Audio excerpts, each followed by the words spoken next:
आज भी हमारे इस भारत देश में एक गरीब आदमी को हॉस्पिटल में बेड नहीं मिलता, पर एक नेता का कुत्ता आज भी बिना एसी के नहीं सोता। हमारे इस भारत नाम के देश में गरीब सिर्फ वोट बैंक बन गया है।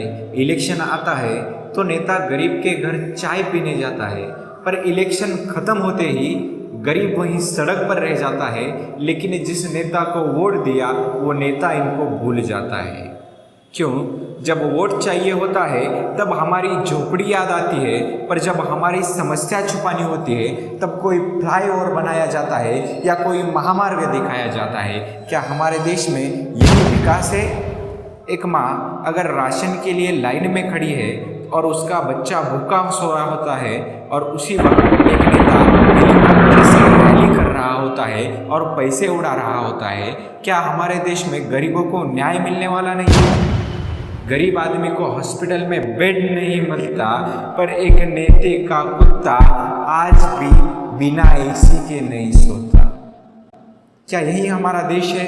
सरकारें बदली, चेहरे बदले, पर गरीब का हाल वही है। वही छोटी सी झोपड़ी, वही बिजली की दिक्कत, वही रोजगार की तलाश। ये कैसा सिस्टम है? अगर हमारे देश को, और सबसे बड़ी बात हम युवा जो देश का फ्यूचर है, हम भी चुप है। हमारे हाथ में मोबाइल है, नॉलेज है, लेकिन इस सिस्टम के खिलाफ खड़े होने की ताकत नहीं है।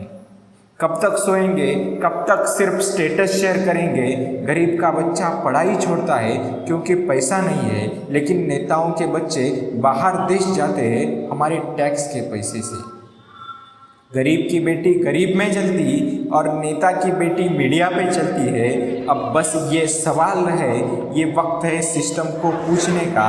ये वक्त है जिन लोगों ने विकास का वादा किया था, क्या उन्होंने सच में विकास किया, ये बातें पूछने का। क्या गरीब की इज्जत भी कोई इज्जत होती है या सिर्फ पैसों की इज्जत की जाती है? लेकिन अभी रियल यूथ चुप नहीं रहेगा, क्योंकि आज अगर हम नहीं बोले तो कल हमारे लिए कोई और नहीं बोलेगा।